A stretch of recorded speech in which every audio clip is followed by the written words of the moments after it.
First ever factory outlet Mukunda jewelleries, Kukatpally, Khammam, Kothapet, Somajiguda, Hanumakonda and Suchitra. అమ్మ వివాహం ఏదైనా చేయాలంటే అటు 7 తరాలు, ఇటు 7 తరాలు ఖచ్చితంగా చూసుకొని చేస్తేనే మంచిది అంటూ ఉంటారు. అవునమ్మా. అలాంటిది ఇప్పుడున్న పరిస్థితుల్లో ఏంటంటే ప్రతి ఒక్కళ్ళు కూడా క్షణికావేశాలు ఎక్కువైపోయి చిన్న చిన్న వాటికి కూడా ఆత్మహత్యలు చేసుకుంటూ ఉన్నారు. అవును. అలా ఒక కుటుంబం నుంచి ఎవరైనా ఒక పర్సన్ ఆత్మహత్య చేసుకుంటే అవి వెనక తరాల వాళ్ళకి, రాబోయే తరాల వారికి కూడా ఏదైనా నష్టం వాటిల్లే అవకాశం ఉందంటారా? అంటే అమ్మా, మనం పునర్జన్మ మొదలైనటువంటి వాటిని విశ్వసించే వాళ్ళకైతే తప్పనిసరిగా దాని ఫలితం ఉందని చెప్తాం. మేము నమ్మము అన్నారు అనుకో, వదిలేసేయాలి. ఆ నమ్మని వాళ్లే కదా ఆత్మహత్యలు చేసుకుంటారు. లేకపోతే ఎందుకు ఆత్మహత్యలు చేసుకుంటారమ్మా? ఎటువంటి క్లిష్ట పరిస్థితులు వచ్చినా పరిస్థితుల్ని ఎదుర్కొని ధైర్యంగా యుద్ధం చేసి ఆ యుద్ధంలో గెలవడమో లేకపోతే ఆ యుద్ధంలో ప్రాణం పోవడమో జరిగిందే తప్ప మన ప్రాచీన గ్రంథాలు గనక చదివి చూసినట్టయితే ఎవ్వరూ కూడా ఆత్మహత్యలు చేసుకున్న వాళ్ళు లేరు. ఆత్మహత్య మహాపాతకం అని చెప్పారు. పాపాన్ని మించింది పాతకం. అంటే పరిహారం చేస్తే కూడా దానికి ఎటువంటి ఫలితం ఉండదు, పాతకం అంటారు. అటువంటి మహాపాతకాన్ని కలిగించే ఆత్మహత్య గనక చేసుకుంటే దానివల్ల ఫలితం ఏమిటంటున్నారు కదా. ఎందుకంటే తనకొక్కడికే కాకుండా ఆత్మహత్య చేసుకున్న వారి వల్ల ఆ కుటుంబ సభ్యులకి కానీ, ఆ పూర్వులకు కానీ, తరువాతి తరాల వారికి కానీ కూడా దాని ప్రభావం ఉంటుంది. ఎందుకు అంటే ఆత్మహత్య చేసుకున్నటువంటి వారికి అసలు ఆయుర్దాయం పూర్తయ్యేదాకా పైలోకాలకు వెళ్ళే అవకాశం లేదు గనక ఇక్కడే శరీరం లేకుండా తిరుగుతూ ఉంటారు. మనకి గాలి పట్టింది, అదే మరి వాళ్లే తిరుగుతూ పాపం వాళ్ళకి వెళ్ళే అవకాశం లేదు. పాస్పోర్ట్ ఉంది కానీ వీసా లేదు. ఏం చేస్తారు? ఎట్లా పెడతారు? పాస్పోర్ట్లో మనం ఎప్పుడో వెళ్లాల్సిన డేట్ ఉంది, మన టికెట్ కన్ఫర్మ్ కాలేదు, వెళ్ళాము, రైల్వే స్టేషన్లో పడి తిరుగుతాం టికెట్ కన్ఫర్మ్ కాకపోతే. అలాగే వీసా రాలేకపోతే ఆ దేశాలకు వెళ్ళలేక అక్కడక్కడే తిరుగుకుంటూ ఉండాలి. అదేవిధంగా మనం ఈ లోకం నుంచి వదిలిపెట్టి వెళ్ళడానికి ఫలానా సమయం అనువైంది అని చెప్పిన తర్వాత ఆ సమయానికన్నా ముందే గనక వెళ్ళినట్టయితే ఎక్కడ వెళ్ళగలుగుతాం మనం? కనుక అక్కడే ఉండిపోవడం జరుగుతూ ఉంటుంది. దానివల్ల అటువంటి ప్రేతలు ఉన్నాయి గనక వాటికి ఊర్ధ్వలోక గమనం లేదు గనక తరువాత తరాల మీద వారి యొక్క ప్రభావం కొంత ఉంటుంది అంటారు. ఇప్పుడు ఆత్మహత్య చేసుకున్న వాళ్ళకి ఓకే అమ్మా, ఒకళ్ళని హత్య చేసిన వాళ్ళు కూడా ఉంటారు. వాళ్ళు ప్రమేయం లేకుండానే వేరే వాళ్ళు వీళ్ళని హత్య చేస్తారు. మరి అలాంటి ఆత్మలకి ఏంటి? అది హత్య చేయబడ్డవాళ్ళు.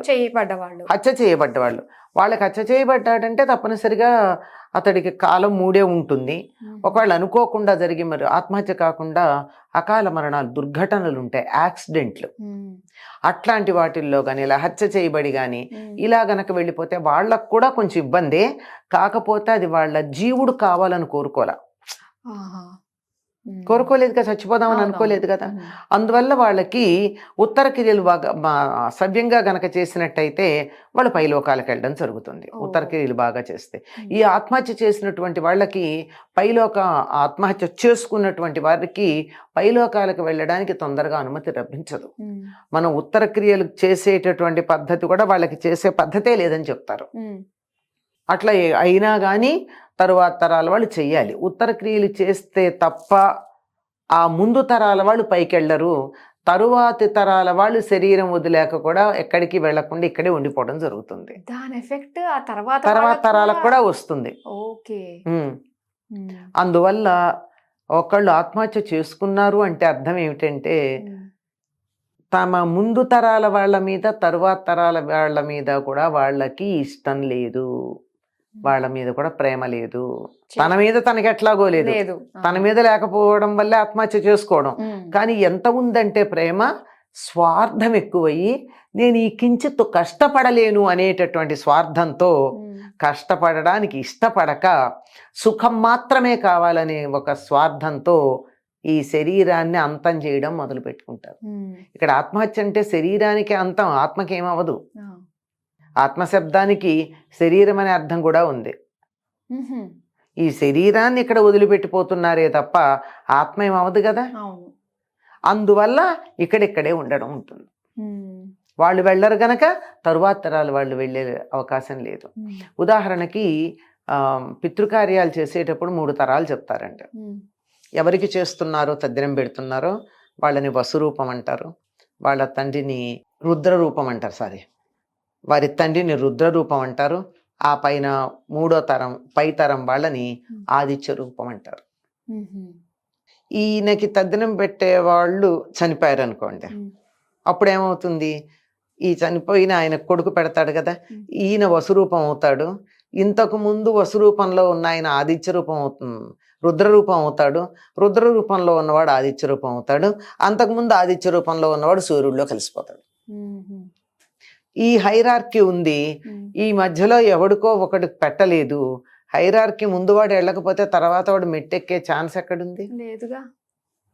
అర్థమైందే లాజిక్. అంచేత సవ్యంగానే ఉండాలి. దయచేసి ఎవ్వరూ ఆత్మహత్యలు చేసుకోవద్దండి. ఆత్మహత్యలు చేసుకుంటే సాధించేది ఏమీ లేదు. చాలా మంది అనుకుంటారు ఈ క్షణాన మేము చచ్చిపోతే సుఖపడిపోతాం, కష్టపడలేకపోతున్నామని. వాళ్ళు తిరిగి వచ్చి చెప్పే అవకాశం లేదు, కానీ వాళ్లే చెప్పగలిగితే తెలుస్తుంది. బతికుండగా ఈ శరీరంతో పడే కష్టం ముందు శరీరం లేకుండా మేము ఇప్పుడు పడే కష్టం చాలా ఎక్కువగా ఉంది, అలా పడిపోండి తేలిగ్గా అయిపోతుంది, ఇలా పడలేరు మీరు అని చెప్తారు. కానీ చెప్పే అవకాశం లేకపోవడంతో వెళ్ళిన వాళ్ళు ఎవరూ చెప్పలేకపోతున్నారు. ఇదే జగత్తులో ఉన్న మాయ అంటారు. ఈ మాయ కారణంగా ఈ వ్యవహారాలు ఇలా సాగుతూ ఉన్నాయి. కానీ బతికితేనే వాళ్ళ ధైర్యంగా ఉంటుంది, కానీ చావు అన్నది చాలా ధైర్యం చేస్తేనే వాళ్ళు అంతలా చేసుకోవాల్సి వస్తుంది. ధైర్యం కాదు, పిరికి వాడైతేనే చేస్తాడు.